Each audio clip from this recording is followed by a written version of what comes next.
It is the 11 Dubcast. I'm Johnny. He's George. Let's get right into it. We have so many things to talk about this week. We've got, crazy Southerners driving all over the place. We've got the Olympics coming up, video games coming out. We want to start, though, with a little piece of news that kind of it eked its way around the Ohio State world just within the past 24, 48 hours. And I think it's kind of an indication of what we were discussing a few weeks ago in terms of branding and naming rights and things like that actually coming true, actually coming to fruition. Very, very vindicating for us, given we said, okay, everything's going to be sold out now, and this is just the latest development in that. Yeah, right. And so, I think you can speculate on stuff, and we make jokes about, who's sponsoring what and things like that. But when you have the athletic director of Ohio State, Ross Bjork, talking about future naming rights for Ohio Stadium, that's when it starts to become kind of really real.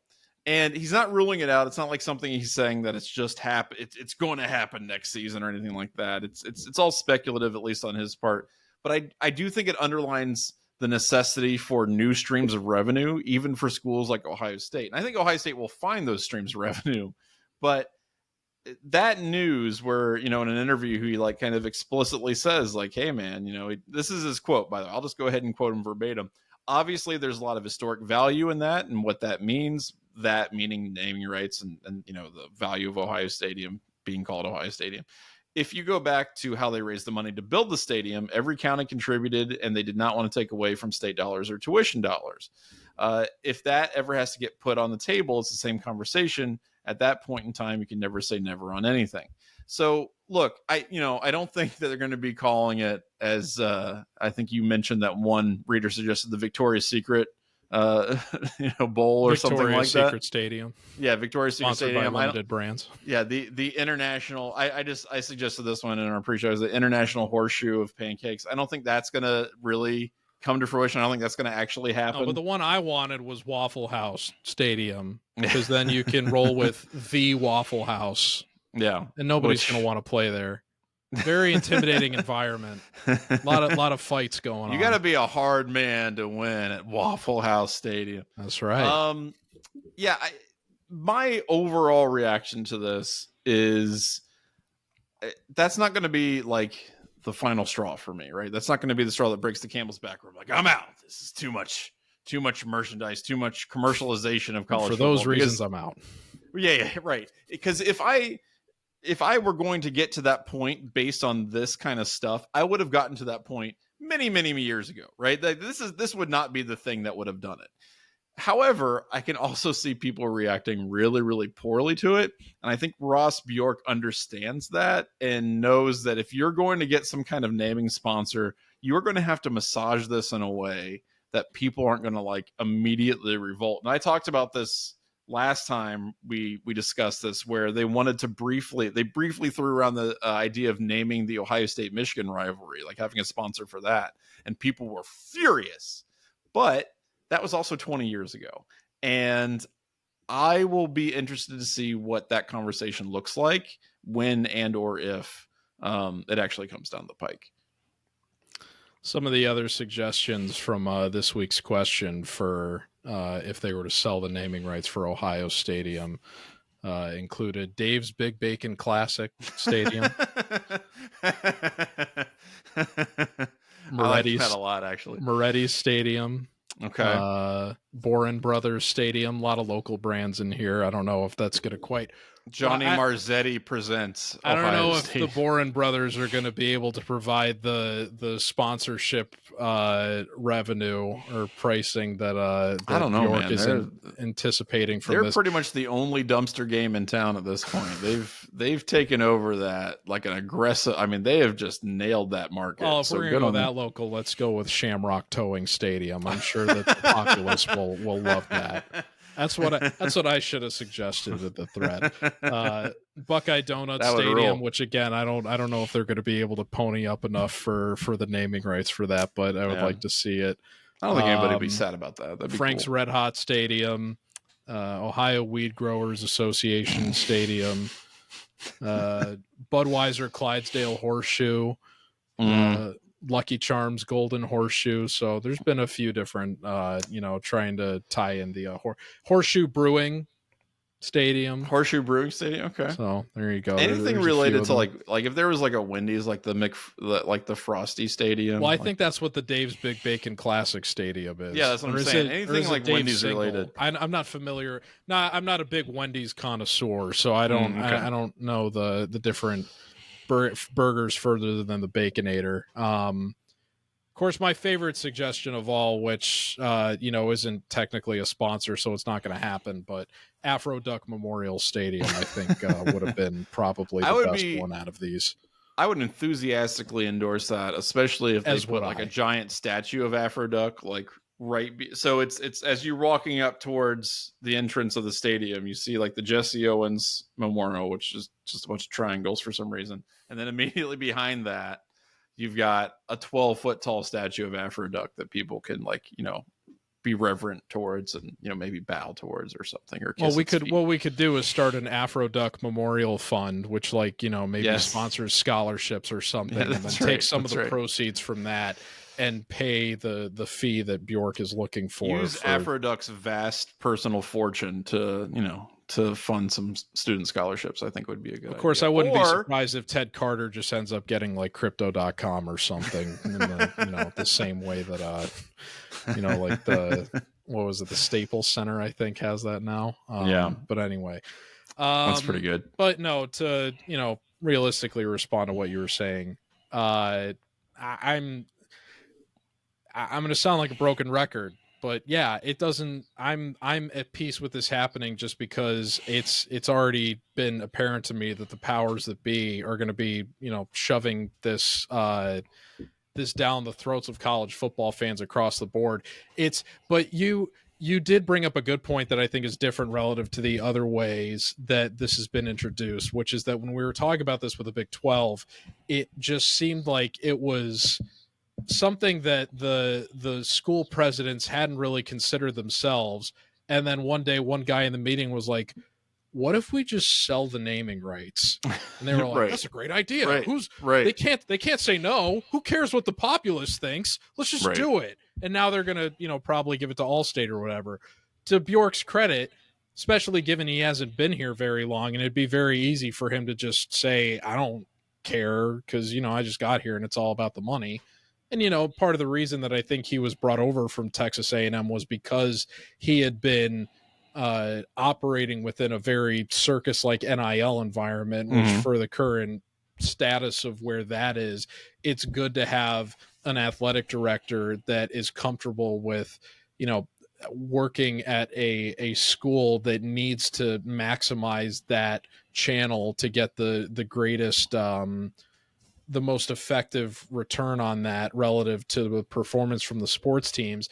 He at least recognizes that there's a lot of emotional attachment to the name Ohio Stadium and the nickname the Horseshoe. Sure. Even though it is, to be fair, it is kind of a bland name. And that's part of the reason why I'm kind of at peace with it being sold to a sponsor. Right? That's what people like.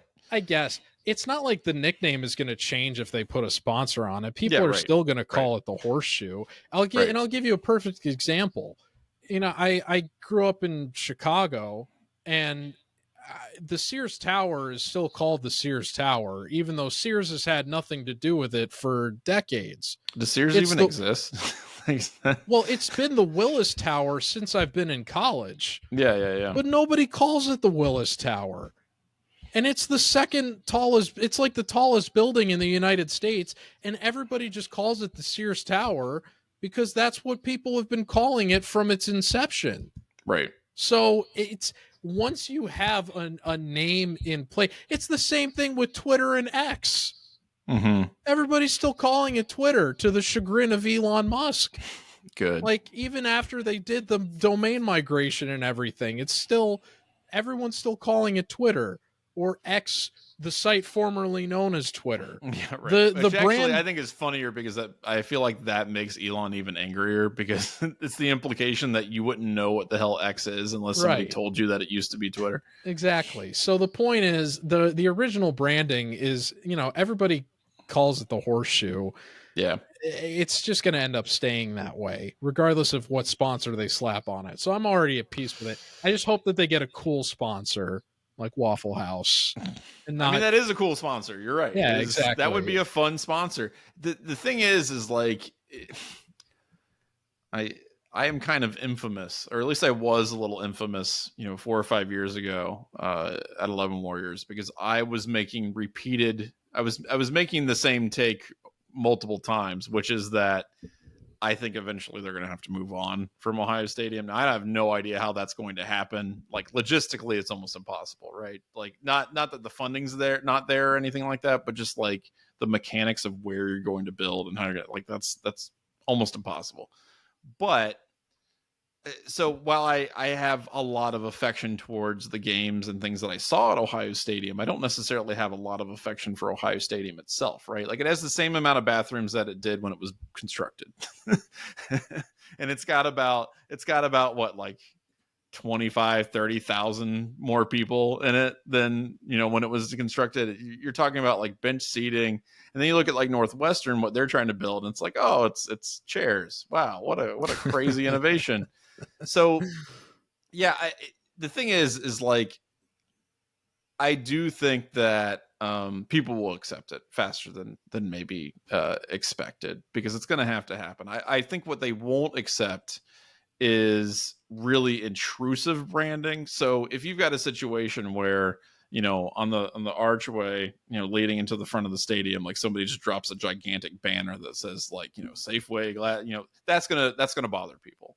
But if it's just a naming thing that doesn't really show up anywhere on the facade, it doesn't really change things like physically I on the mean, stadium. presumably whoever's going to pay for this is going to want their name placed on the stadium somewhere. Yeah, but there's already ads all over the stadium. You know what I mean? Like that already exists. So as long as that doesn't like increase the amount of it, or at least makes it more obtrusive, I don't think people are going to worry about it too much. It'll just be interesting to see where that line is, and I think that's what Ross Bjork really has to navigate. Now, as you said, I think he's aware of that. But it'll be interesting to me to see, just I guess, like I said, when that shoe drops, how people react. And honestly, I think most When people the just kind shoe of shrug drops. But yeah, that's right. That's right. So that'll be interesting to kind of keep an eye on. We do have to talk about this. We want to get more into it later, so I'm going to keep this brief. But on 11warriors.com, a website that I have heard of, we have a review of College Football 25 by our very own Garrett Hodge. He got kind of a preview of it, an advanced copy from EA Sports. I wonder why they wouldn't let us preview the game. Yeah, that's right. That's right. About it. I don't know how to play video games. It's fine. So they contacted 11 Warriors. EA Sports contacted us, said, "Hey, we've got this advanced, preview copy. Do you guys want to check it out, review it, play the game?" And said, "Of course." And so Garrick, you really got to check this out. Garrick did an excellent job. He's got an article. He's got a really great video on it.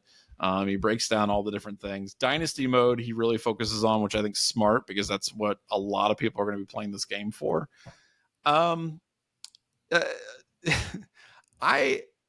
I think everybody should form their own opinion on this. I think this is definitely something where there's going to be a ton of hype surrounding it, and it's going to kill any honest discussion of it for at least a couple weeks because people are so excited to have a college football game that they can now play for the first time in over a decade.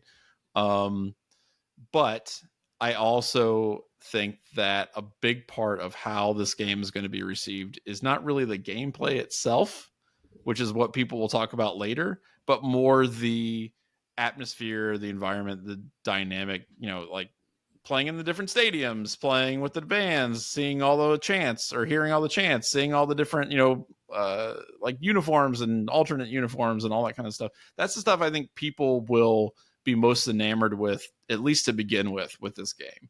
And if that's on point, then I think that can make up for some other deficiencies. So I am interested to play the game mostly just to see, because I think the gameplay is going to be pretty much the same as Madden. But I am interested to see if all that other stuff, all the collegeness, differentiates it enough to kind of justify having that game out. So I got to play it for myself. I got to check it out. And by check it out, I mean, literally, I'm going to go to the library and check it out. But you can do that. You can do that at your local library. Many offer video games. I'm going to say this every week. People need to know this. Columbus Book Festival, 40,000 people, huge success. Just saying.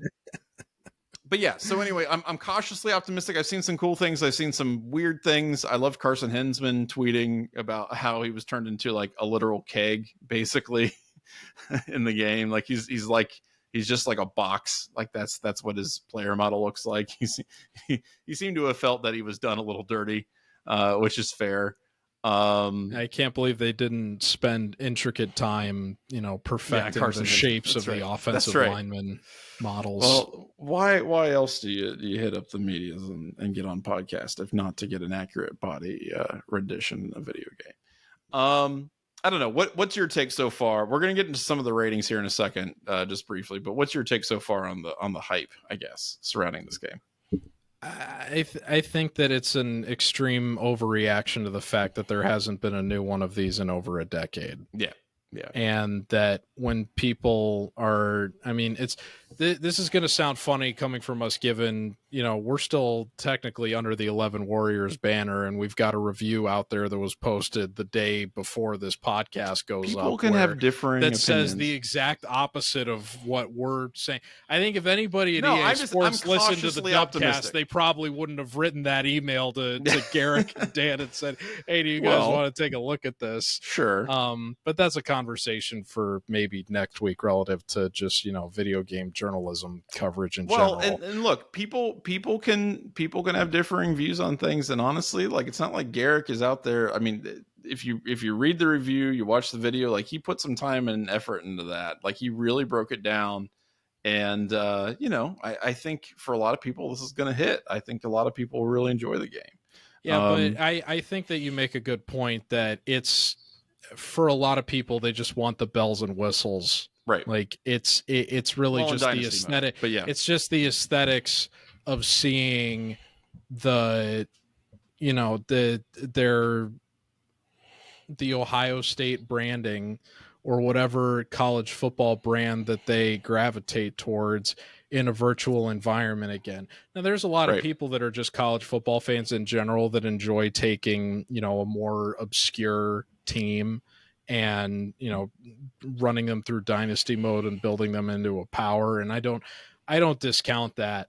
But there's still a lot of people that are just much more casual fans that just want to play as the team that they gravitate towards the most, and they don't care about being seen as like, oh, you're the only reason that you're enjoying the game is because you're like a Georgia fan and they're the number one team. Or that was a criticism I would get a lot when I was a kid for, wanting to play as Ohio State. And it's like, they're my favorite team. Like, why would that's why anybody plays the game. Right. Why would I choose to play as anyone else? That doesn't make me a try hard or anything. It just, it's the team that I like, and you can pick whoever you want. So I think that this is, people have been waiting for 10 years. The hype has been crazy. It would have been hard for them to screw this up, basically. Yeah. But I also, but the other thing that I think is interesting is that I saw this point made by on Twitter, or X, formerly known as Twitter, as we just alluded to last week, that somebody was like, there's a lot of like fans of the NCAA football games that were excited for this release that did not realize that they were going to need an updated console in order to get it. Like, they thought they were going to be able to either, if not play it on PC, that it was at least going to be available for some console that they had like 10 years ago. And that just isn't the case. And I think that kind of speaks to the fact that there's a lot of people that, are around our age bracket or possibly older that were anticipating this game that are not privy to what we are aware of relative to the developments of sports games within the last 10 years, where most of them have generally gone down in quality every year with every subsequent release. Right. And so that kind of ignorance, I think, gives a significant boost to the way that this game is going to be perceived, given the last one came out 2 generations of consoles ago. Yeah. There wasn't an NCAA football game for the PS4 or the Xbox One. Mm-hmm. So it like that much of a leap gives them a big opportunity for them to capitalize. It'll be interesting to see when the next one comes out next year. I think the criticism will be much sharper because it's going to be more of a reflection of what the recent trends of sports games have been. But for now, I think that the normies will be very satisfied with the slop that is served up to them. Garrick Hodge just like crushed his tab in his hand. Nah. Garrick has become a mouthpiece for the EA deep state. Nothing like trashing your own website. All right. So anyway, real quick, I do want to say this: the ratings for the guys who are in the game for Ohio State, which is not everyone. JT Tuimoloau is not in it. Highest rated. I saw a great tweet that said that JT's not in the game, but he does show up for the Penn State games. Yeah, that's right. There you go. He always shows up for Penn State, no matter what. Highest rated players, I should say multiple. So on defense, Caleb Downs got a 95. That seems accurate. Quinshon Judkins got a 95. There's a lot of weird stuff kind of going on with these rankings. If you look at some of the stuff nationally and all the different teams, I'm not really sure how a guy like Quinshon Judkins, I'm not hating on the dude. I think he's very, very good. I don't know that he's better than TreVeyon Henderson. And he certainly didn't have a better season than TreVeyon Henderson last year. I think he averaged like something in the low 4s per carry. So he's rated as a 95. SEC favoritism. I know. There you go. Emeka is a 93. That seems fair. TreVeyon Henderson is at 93, so he's still pretty high up. So that seems pretty good. Were there any that like jumped out at you as particularly egregious or wrong or dumb? I mean, we talked about Quinshon Judkins. I think he's much more like high 80s, low 90s than a 95. Well, the most amusing one to me by far is Devin Brown and Julian Sayin both being 80 overall. That's extremely funny to me. Yeah, a person who has not thrown a single pass in college. Of where Ohio State's quarterback room is at the moment. Right. But it's very funny to me that those guys are both carrying the same rating. With the initial roster drop. Yeah, I'm sure Devin Brown's super psyched about that. So there's 2 things that I'll say about the other folks that you just mentioned. So the first thing is I think it's kind of ridiculous that if Ohio State didn't get these 2 SEC transfers, they wouldn't have a top 10 player in the game. And yet they're the second highest overall rated team with the highest rated defense in the game. I think that that's pretty inaccurate, and I do think that there's no way that Judkins should have a higher rating than TreVeyon. I think that those 2 ratings should be flipped, and that's not a slight on Judkins. We know the player that TreVeyon is when he's healthy. Yeah. Now, I don't know how much injury rating factors into an overall. Traditionally, it really has not. But it's a video game. Right. You know what I mean? Like, well, they can do whatever they want. Speaking as someone that was a connoisseur of football video games for a very long time, up until maybe 2017, I injury ratings have traditionally not played into overall ratings, despite the fact that it's obviously something very important, particularly for the running back position. Really, any offensive skill position, you want to, if your guy's good, you want to have him available, and it's. I will be curious to see, because I know that they've kind of implemented like a wear and tear system for like specific injury body parts, which I don't think has really been in the game before. They did have it before in some of the older games where like if a player got injured, like if they like a certain part of their body during the season would be more susceptible to re-injury, like if you kept them in the game. so same game injuries, but I don't know if they had like the recurring season over season wear and tear like they've hinted that, or not hinted, they've outright showcased it, that they're going to be putting in going forward. So I don't know if that now factors more heavily into overall, and that because of, you know, the unfortunate inconsistent availability that Travion has had relative to injuries, if that does factor into the overall rating. But I think it should have at least been 94 and 94. Or I'm sorry, Judkins was a 90. He was 95. Judkins was 95. is a 95. Yeah, which is way too high. Yeah, I think that it should have at least been 94, 94, that they should have at least been the same rating if Travion not being rated slightly higher. The other thing that I'll say, and this has kind of always been a pet peeve of mine for dynasty modes in these games, is that you would never, ever get incoming freshmen that were rated higher than like 80, maybe like 82 overall. And then when you would put them through the offseason progression, they would never, after a full season of playing, or redshirting or what have you, just a full season at the school, the development would never have them get above, 90 or whatever. Yeah. So for Caleb Downs, who, even though he, I think, led, I mean, he had the most tackles out of all freshmen last year, and I think had to be one of, if not the top tackler in the SEC. I mean, he certainly deserves the rating that he got. 100%. And I'm not just saying that because he's on Ohio State's roster now. But my point is, you're not going to see, like, even if you have a freshman that plays that well in your dynasty, you're not going to see them jump from like an 80 or an 82 overall to a 95 the way that we've seen players kind of do that in real life. So and a lot of really, really great players that are young now make those immediate strides to being of that caliber, well, and particularly at the quarterback position. So that's something that didn't get reflected in a lot of the previous games in dynasty mode. And I'll be curious to see if the players that establish themselves as elite from a young age get that reflected in their overall as you know, people start to progress through the years that are dynasty mode. I can't imagine it happens because it would in some ways maybe make things a little bit imbalanced, but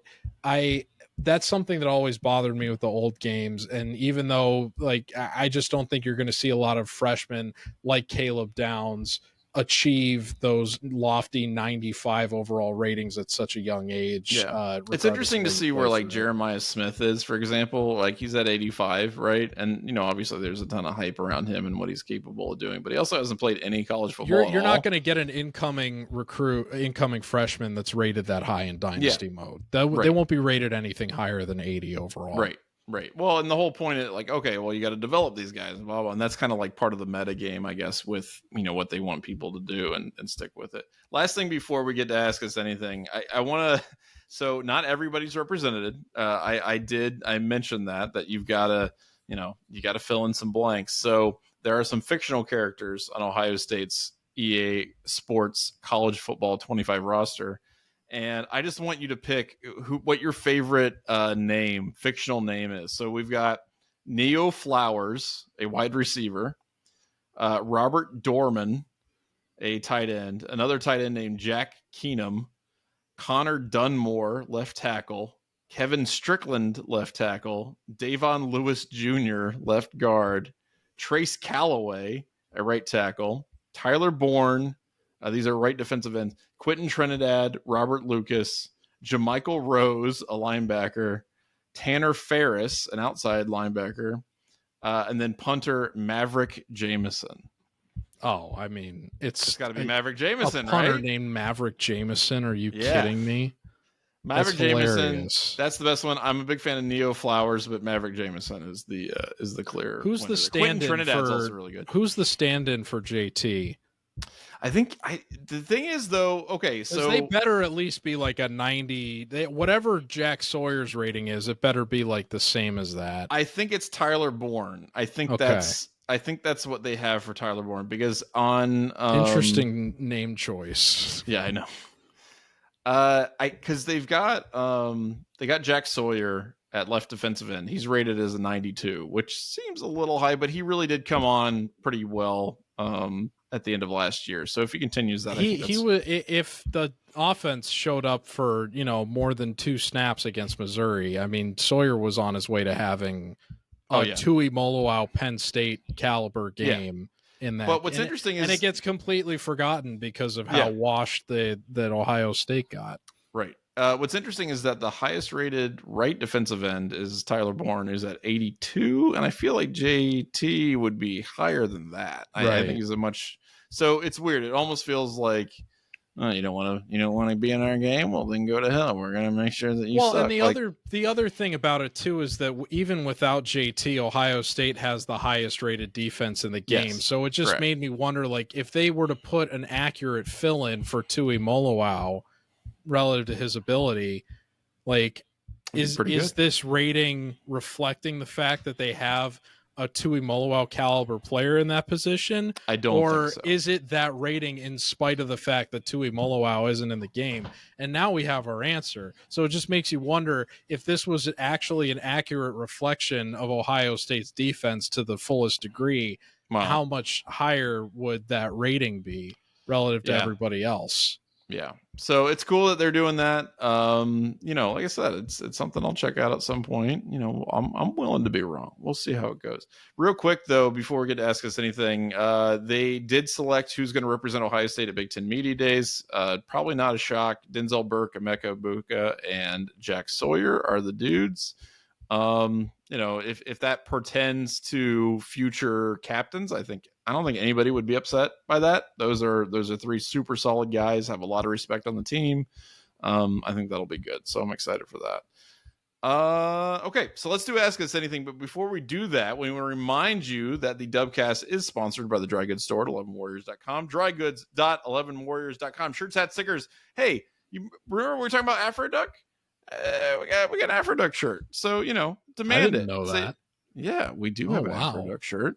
I don't know if it's currently in stock, but if that's something that you really want and it's not, you should write Jason 1,000 angry emails and say, I want Afro Duck, and then we'll try to get it back in. So there you go.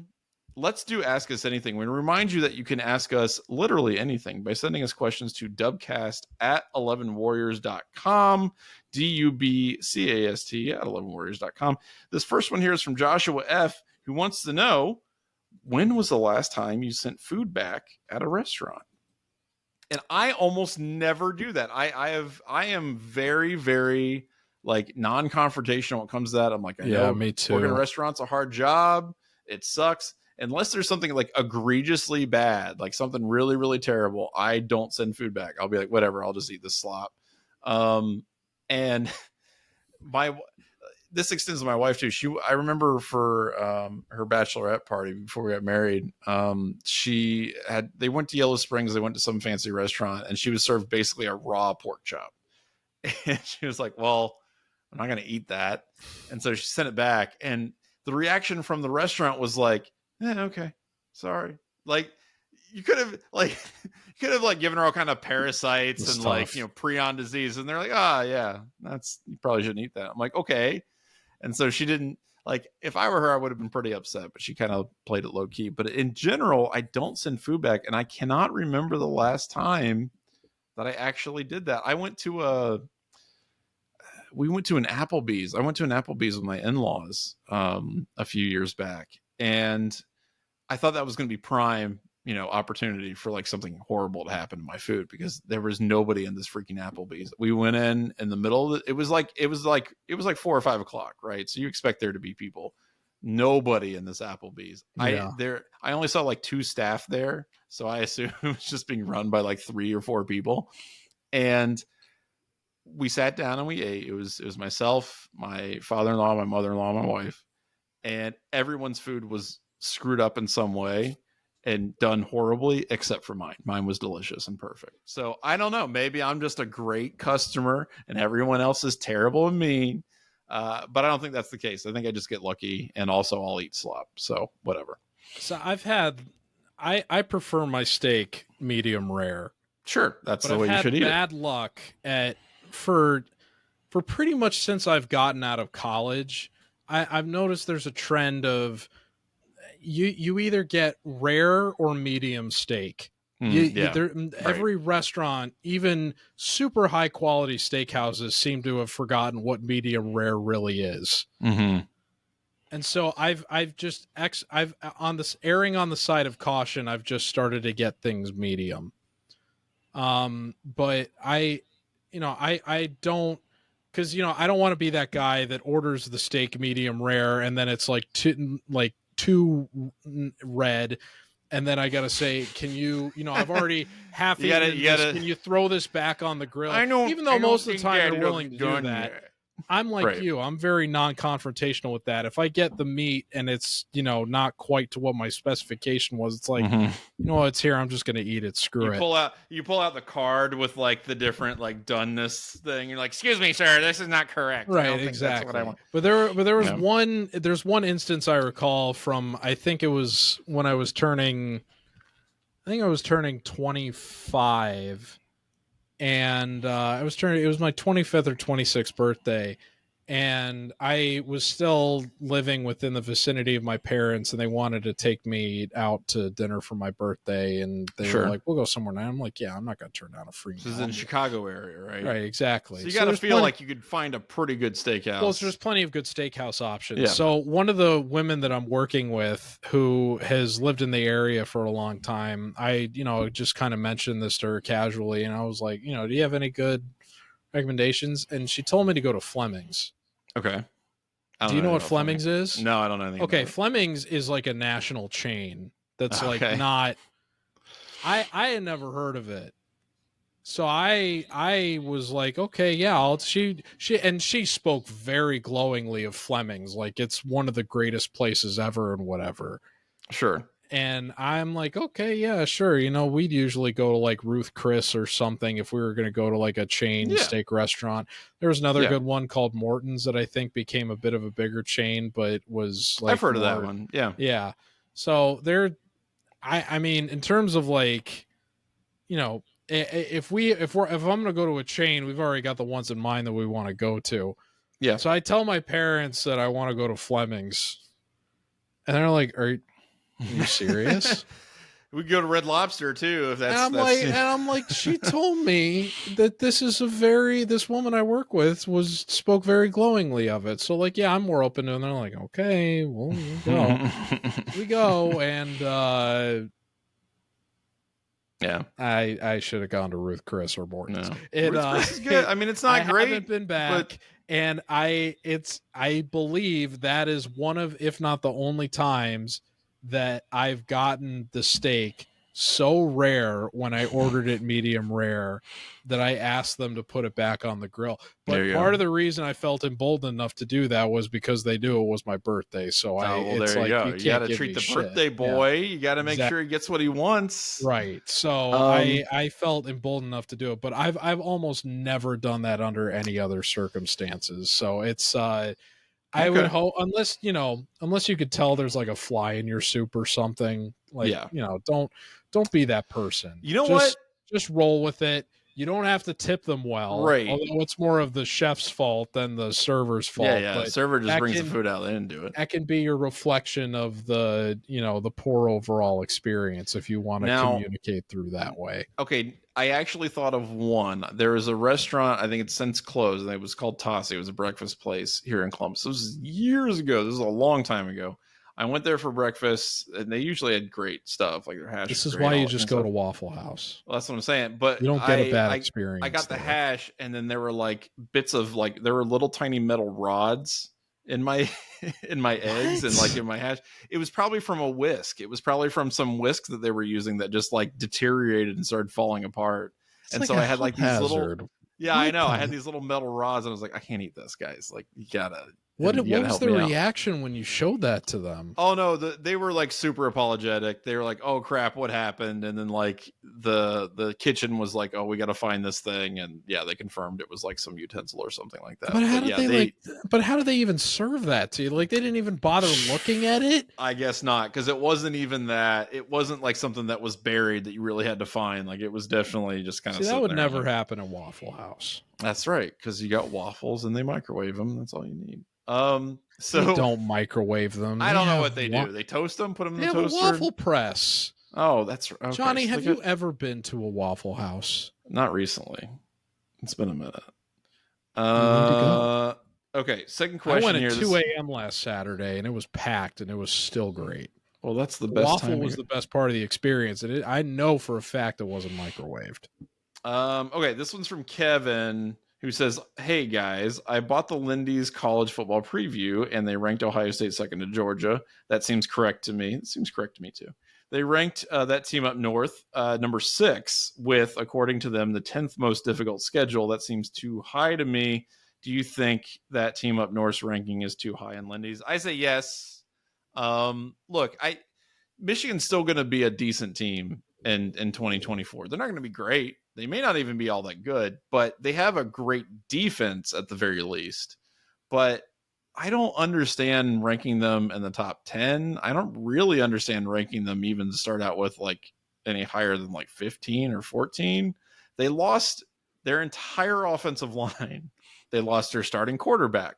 They lost their top 2 wide receivers.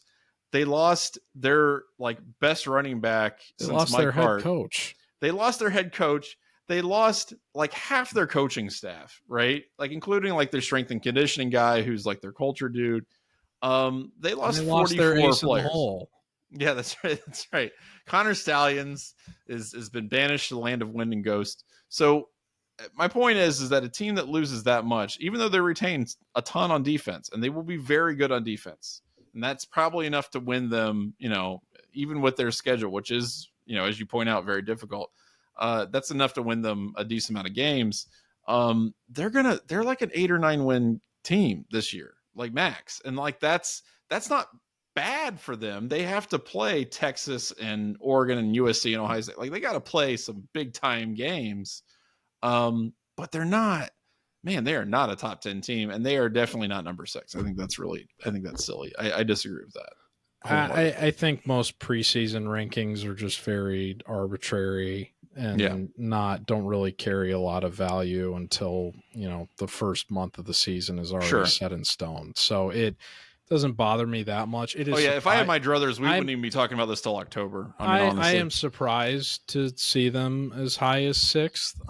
I will say I'm not as they've already proven at this point to be a bit of an institution relative to the offensive line. I mean, that's the biggest reason Ohio State hasn't been able to beat them the last 3 years. So I would absolutely, yeah. I would, Stallions notwithstanding. Right. But I can give them the benefit of the doubt relative to them losing a lot of talent in that area. I still think that they're probably going to be pretty good. It's, they've got a lot of questions at the quarterback position. Their presumptive starter has never thrown a pass in college football. Like okay. that seems bad. But I mean, Ohio State's in a precarious position with that too, a little bit. But they have more options than Michigan does. Oh yeah. In terms of just directions that they could go. I mean, worst case scenario, they're going to trot out a guy who's a multi-year starter at a D1 program, right? Like that's their floor, right? Yeah. So I don't know. I feel like it's slightly different for Ohio State. There's still there's questions. It's just different questions than what Ohio State has. Yes, there's fair, speculation, and there's in the back of your mind, you're thinking, what does happen if this doesn't work out well for them? Mm-hmm. That is a scenario that applies to both Ohio State and Michigan, but I think it affects Michigan in a worse way, because if their primary option doesn't work out, it's like, what else are they going to be able to go to? Right. So there's now Sharon Moore proved himself more than capable in the interim capacity he had to serve as last year when Harbaugh wasn't available. So I think that, that magazine is probably giving more the benefit of the doubt relative to his ability based on what he showed last season. I'm a little bit more conciliatory than you in terms of what I expect from them. There's people that are saying, like, convince me that they're not going to lose at least 4 games, and I think that is very pie in the sky thinking for Ohio State fans. I mean, I would love for them to lose. Yeah. I mean, I would love it too. I'm not trying to butter them up or anything. Right. I'm just being realistic relative to the fact that they are the defending national champions and they bring back a lot on defense and they have really great experience. And a lot of the guys that are having to step up and fill in for what they've lost have already proven themselves in some capacity. It's just the biggest question mark they have is one that is shared by Ohio State for different reasons and with different options if it doesn't work out for them. So I understand what you're saying. I will say though that their weaknesses at wide receiver, where they lost their top 2 guys, and their running back that's coming back is a guy who averaged like 3 yards a carry last year. Like that compounds the stuff that they have to worry about, like that Ohio State also has to worry about. But like it'd be one thing if you have a good offensive line, you can put veterans anybody on those positions, but yeah, I guess the thing is, I was looking at the schedule just real quick. They've got Texas September 7th. They've got USC September 21st. They got to go to Washington on October 5th. They get a little bit of a reprieve. They got bye, and then, or I guess it's an open date. I don't know. It's technically a bye. At Illinois actually might be sleeper difficult for them, but they've got Oregon and then Ohio State. Those are tough games, and then Minnesota even might be a tough out this year. So like, and I know everybody says that every year, but I don't know. Yeah, so if you're an Ohio State fan saying they're going to lose at least 4 games, you're assuming it's going to be Texas and then some combination of the trio of USC, Washington, and Oregon, and then ideally Ohio State at the end of the year. I think you can find 4 losses on that schedule. I can see that, is what I'm saying. Yeah. But at the same time, I won't be surprised if they beat Texas. Well, I wouldn't either. I mean, and Texas is Texas, and you get them at home, so that helps. But yeah, that's the thing about this team is that I don't think you're really going to know a whole lot about them until, maybe even October, right? And they have some of their biggest games in September, so it'll be interesting to see how that plays out. So on paper, I'm not, 6. That does sound high. I wouldn't rank them outside of the top 15 the way that you've alluded to. I would put them at like 15 or 14. I am surprised to see them as high in the top 10 as that, but I am respectful of the fact that they are the defending national champions. Sure. And they are, I think, a bit more proven than they're being perhaps given credit for. Okay. Again, I think 6 is high. It's not something I'm going to throw a fit about. Particularly, I'm going to throw a fit. I'm going to just I know you pee my pants. I'm just going to be so upset. It's going to be terrible. No, but I understand rattled. What you're saying, though. Yeah, that's right. It's going to keep me up at night. But I do understand what you're saying, right? Like it's a team that just is coming off a national championship. They still have a lot going for them. I think Sharon Moore is a really good coach. A lot of people want to discount what he did, but he's the guy who took. Like Jim Harbaugh's offense was stupid for a long time, like a really, really long time. And he made it not stupid. He took that man ball philosophy and actually made it into something coherent. And like, that's not nothing. So if there is a guy who can kind of, cobble together maybe an effective offense, I think he might be the guy to do it. All right. Last question here. This is from, of course, our good friend Alvin, who wants to know if you could co-host another podcast, what would be the topic and who would you want as your co-host? Well, I wouldn't want to do a podcast if I couldn't do it with George Eisner. That's all I'm going to say. I'm just throw that out there right now. Well, I already host another podcast by myself called the MMA Racks Pod. So if you guys want to follow MMA Racks on Twitter and subscribe to my YouTube, that'd be very, very helpful. Who would you want as if you had a co-host for MMA Racks? Who would it be? That's a difficult question. I mean, there's lots of candidates for that. Joe Rogan. I know. That would be great. I've toyed around with the concept of like creating like AI voices of Rogan and like other characters from that universe. Like, have you seen those videos? Well, I wanted to do other fighters in the UFC, their Yeah. AI voices with a Rogan AI voice that I could then create. Because I am a writer. Simulated conversation. I can make an extreme like parody of Rogan, like speaking in his voice with these fighters, and I think that could make for some funny. Have you seen those parodies where it's like Rogan and Ben Shapiro like talking together and talking about the best ones are Rogan talking to Dagoth from Elder Scrolls. That's right. Those are the best ones. There's another one where he's talking to Kaisar from Fallout New Vegas, and there's a guest appearance from Legion Lanius, and Lanius is talking like in the Lanius voice. He's talking like a dude, bro. Like, yeah, it was actually so crazy. Like, it's such a good video. That's really funny. So I'll have to look that one up. People talk a lot of smack about AI, but it's, if you're a creative person, there's a lot of ways you can. That's right. You can make derivative jokes based off existing intellectual properties. Griffin Strom, formerly of 11 Warriors, was a very knowledgeable big MMA fan. I enjoy when I was in the infancy of doing this content platform. I would run by my picks a lot with him. I also ran them by Dan Hope a lot. I know Andy Vance, now on staff, is a huge MMA fan too. I'm regularly talking to him and Dan whenever there's like a pay-per-view on, and we're, just kind of offering our fights on or our thoughts on the fights that are happening while they're taking place. I don't know. It's an interesting space just because I'm not trying to go with like a strict journalism angle of it as much as I want to like cover the sport strictly from a betting perspective. So it's hard for me to find people most people are either in all the way in like the handicapper camp, if you will, or they're all the way in the journalism camp. There's kind of there's not many people that are kind of in that overlap yet. So I don't really know who else I would want to host with me that would be like a name that, I don't know, people that are listening this to would know. But, Joe Rogan obviously would be, that'd be fun. But I might settle for AI Rogan, AI Rogan. And we're still working on that. You know what? Somebody's going to do a podcast where it's like, instead of the actual person, actually what they're going to do is they're going to feed like Teddy Roosevelt's all his writing and speeches into an AI, and then it'll convert it to some voice thing, and they'll just have like a live podcast with, fake Teddy Roosevelt or something like that. Which, by the way, if I were starting some kind of podcast, I think I would do. Podcasts don't work when they're super broad. You got to have something specific really to like narrow down, right? Like, we cover a wide array except for Ask Us Anything. Well, no, but Ask Us Anything is great because then you take that breather, like, oh, we can ask about anything, and then you can get back into the Ohio State or college sports and things like that.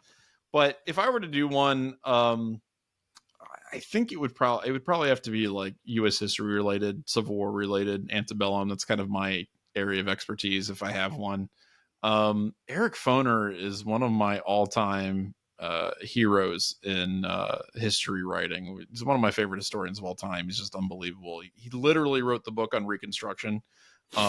Like his text that he did in the early 1980s kind of re-established the what am I trying to say? Not authorship, but like the scholarship of that period. Like he kind of like completely set the bar for what that scholarship about that time period should be like.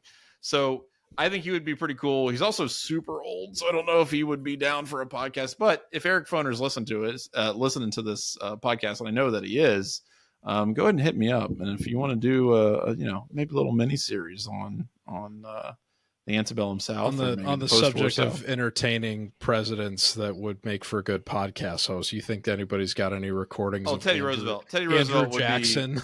Andrew Jackson would just go on crazy, like unhinged racist rants. That's what everybody loves from a podcast. He would say something about how like all like Native Americans need to like burn in hell or something. And well, no, but you're he speaking. He wouldn't be like a funny crank take whistle guy. He'd be like an outright but if you have an AI, if I have an AI, I see what you're saying. Then you can filter out all the nationalism, all the horrible stuff. Well, that wouldn't be very authentic. No, I was operating the assumption that I could like bring them back to life. If that were the case, I think Teddy Roosevelt, who was like, right, so you could have a Teddy Roosevelt, Andrew Jackson podcast. I think that would do very well. Teddy Roosevelt, that's the interesting thing about some of these turn of the century presidents. We have audio, so we know what these guys sounded like. We know what Teddy Roosevelt sounded like. Maybe not a voice for a current modern day podcast. If you've never listened to Teddy Roosevelt's voice, I recommend you go on YouTube and check that out, because it's I don't think I have. Is there a recording of the speech he gave after he got shot? No, there is not of that. Although that's a hell of a thing. But you can listen to his voice, and if you have not done so, I recommend that you do it, because it's going to surprise you. So that's Ask Us Anything for this week. Keep sending those questions in. We'll keep answering them. Couple things before we get out of here. I don't know what, like, we joke about this. Look at all these Georgia football things and whatnot. And it's not really a joke, because people have literally died, and it's sad. But the Atlanta Journal-Constitution. It's a joke to Kirby Smart, apparently. Yeah, apparently. Well, and also apparently to Mike Gundy. We'll get to that in a second. But like, according to the Atlanta Journal-Constitution, which is a very good newspaper, this isn't like some tabloid or rag or something like that, which is how it was portrayed by some Georgia fans. The Atlanta Journal-Constitution has noted that there's been 24 incidents in which, quote, an individual associated with Georgia football has been apprehended by police for speeding, reckless driving, or DUI. And that's since January 23, when two people, two Georgian football Bulldogs died as a result of reckless driving. It was one staffer and one teammate of Jalen Carter who was involved in racing them. Okay, and, there you go. Okay, thank you for been drafted by the Philadelphia Eagles. There you go. Thank you for specifying that. But my point is that since January 23, so in just about a year and a half, there's been 24 incidents in which they have been arrested for reckless driving, drinking, things like that. So I think that's pretty insane. I don't know. And there was and prior to that, there were over 300 citations. This is something else the Atlanta Journal-Constitution had pointed out. Before that whole Jalen Carter mess happened, there were, from like a span of, I think, like 2014 to 2022, there had been 300 other traffic citations involving Georgia football players or staff members that had been issued during that span. So this has been a multiple recurring year issue that has just been completely left unchecked within the Georgia football program. Right. And you know what? And they're getting arrested. They're getting pulled over. It's not like Atlanta and Georgia or Athens, these guys are just letting them go. Like, whatever, boys will be boys. They're not doing any of that crap. They're nailing these dudes, as they should, but Kirby Smart just isn't doing anything about it. And that's what's baffling to me. Well, the really incredible thing about what happened last week was that the two incidents that happened on last Tuesday and Wednesday occurred, like, sandwiched a court appearance that was made by Trevor Etienne, the brother of Clemson running back Travis Etienne, going to court for his own DUI that happened in March. Right. So within the window of those two incidents happening within the same week, someone else was going to face the justice system for their own transgression. It's just the optics of the situation are just unbelievable, particularly in wake of what happened after they won the national championship. Well, right. And that's what blows my mind, because you would think if anybody would actually give a crap about this, it would be Kirby Smart, right? Like, he is the guy you would think would say, no more, this can never happen again in my program. And then it just keeps happening over and over. And like, does somebody else need to get hurt seriously or die? Like, is that really what you have to wait for before you'll do something? And that's like, I don't know. I'm not out here trying to like moralize or anything like that. But what I am saying is that this is obviously an issue. It isn't like, sometimes when you see these stories, and people will dogpile and they'll pick up, they'll cherry pick incidents and go, okay, we'll see what's happening. They've lack of institutional control. They've clearly lost the program, blah, blah, blah. That's not what's happening here. This is a consistent, repeated issue with this program that Kirby Smart has declined to address, apparently. And that's the issue. That's the problem. It's not somebody taking this out of context or making a couple things into 50. This is something that's been happening with regularity since people literally died, in the program. So that's what blows my mind about this. That doesn't seem to have been addressed at all. So we're recording this Monday night. We usually do Sunday nights, but we're doing it Monday night this week. So this is going to go up Tuesday afternoon. The interesting thing about that is that Kirby Smart said he plans to address this issue at SEC Media Days, which are set to take place, as we're recording this tomorrow. So this is going to go up in congruency with when Kirby Smart is supposedly going to be addressing this to the media. The reason I bring that up is because I have now written about this story for 11 Warriors 2 times. I was weekend editor this past weekend, which was interesting because I was also weekend editor in May a couple of years ago on the weekend that Dwayne Haskins died. And I was like, wow, I don't think any news story, there's ever going to be a crazier news story that happens while I'm weekend editor than this. And then this past weekend happened. Right. Right. Right. So anyway, but not sports related, but yes. What I had to make that joke. Anyway, the reason I bring that up relative to Kirby Smart is because I wrote about this issue during the last off season, and that's when I referenced the 300 incident stat that I said a few minutes ago. I just want to put that quickly into context. That was by the start of June of last year. The Atlanta Journal-Constitution published an article about how 300 incidents of campus traffic violations had taken place at Georgia since Kirby Smart arrived there in 2015. So this has entirely been an issue that has taken place under Kirby Smart.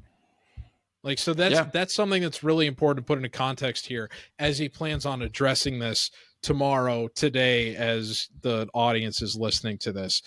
The other thing I want to bring up here is he has addressed this issue at SEC Media Days before, and what he has basically said, or what Georgia said as a school, is that they will not place suspensions on players charged, cited for speeding, or other minor traffic transgressions, but, quote, we do pursue appropriate action in response to severity of more recent behavior.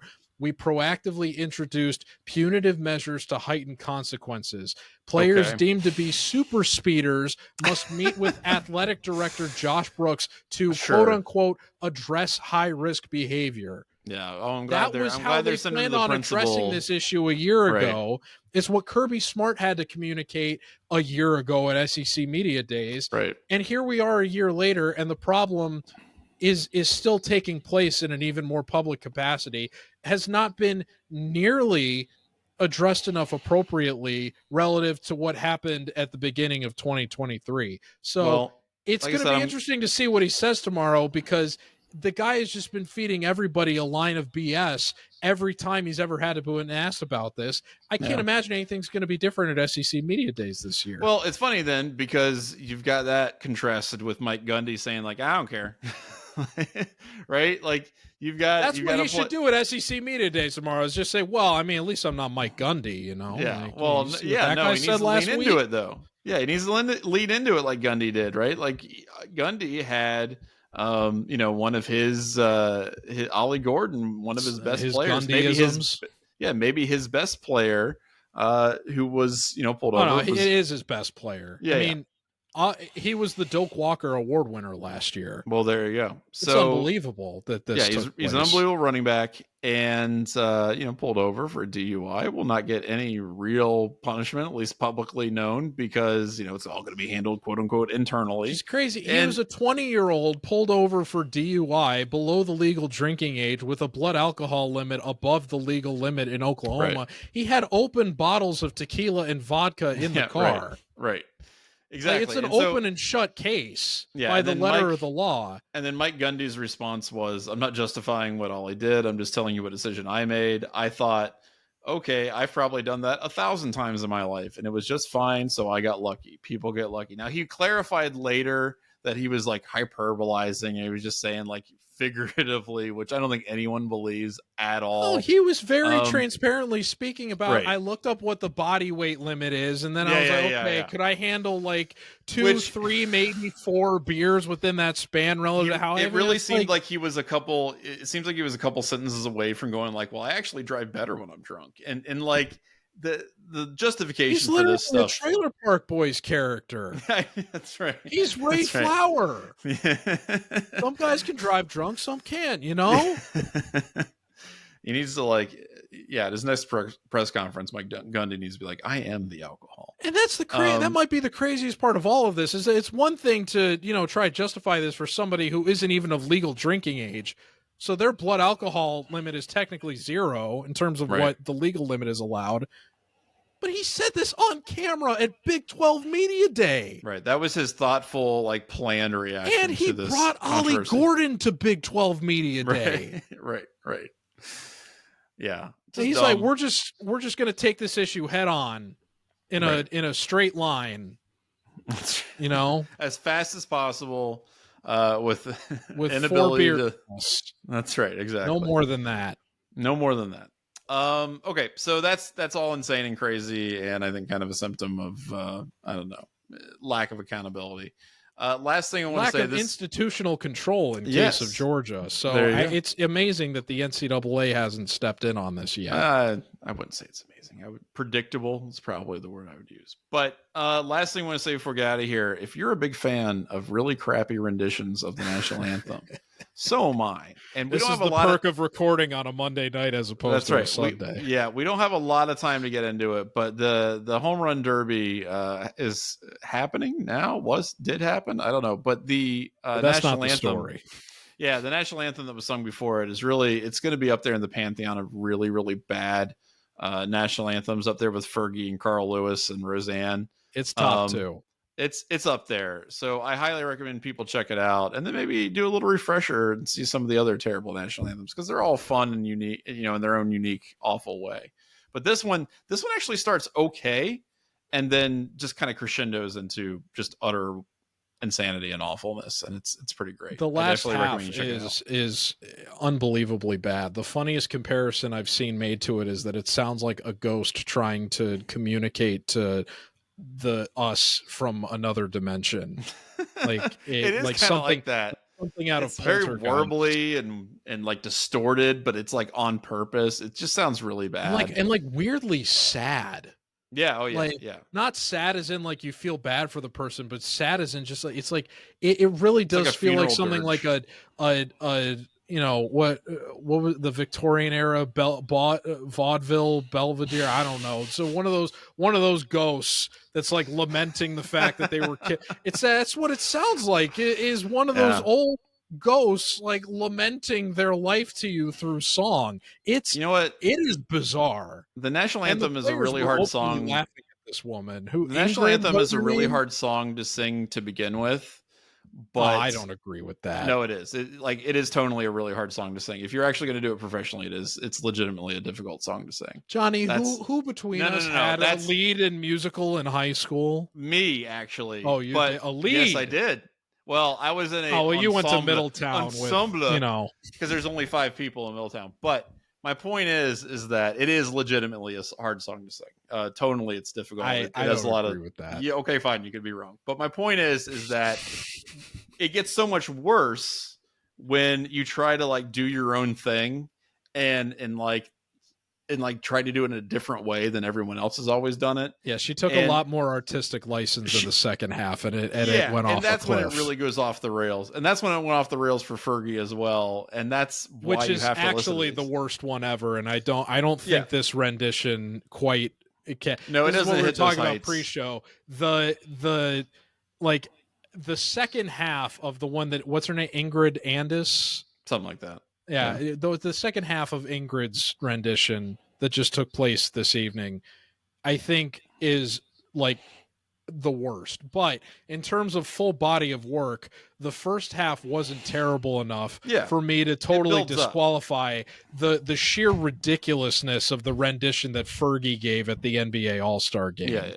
Well, so I still have Fergie as number 1, but this I think is pretty easily number 2, particularly given that unlike Roseanne or Carl Lewis, as I believe you were referring to. Carl Lewis was really trying to sing. He just, I think, but he's not a singer, and neither is Roseanne. This woman is Carl a Grammy award. It. You said she won 4 Grammys. This Ingrid woman. Apparently, she was nominated. For 4 Grammys. The point is, she's a professional singer, right? And she tanked it this hard. Yes, she did. And people are calling it the worst thing to happen in this country in the last 48 hours.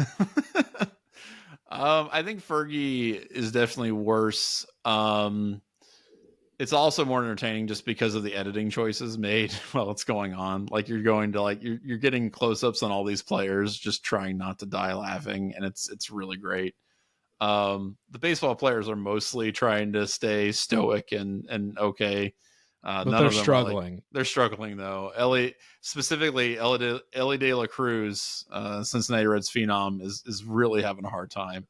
But that's another reason the Fergie one is worse. The baseball players are trying to you could see them breaking, but they're all trying not to. The NBA players, they don't give a crap. They give up at a certain point. They're just like, this is bad. Yeah.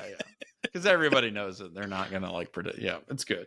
So anyway, like I said, another entry into the pantheon of bad national anthem renditions, and I'm all about it. So go ahead and check that one out. We're a long way from Whitney Houston and I mean, that's Marvin the Gaye. gold standard, right? You can't beat that one. All right, so that's the Dubcast for this week. Keep listening, keep asking us questions, keep tuning in. We'll keep answering those questions and telling you all about Ohio State and college sports at large. We'll be back next week, but until then, I'm Johnny. I'm George. And we'll see you next time. Take care, folks.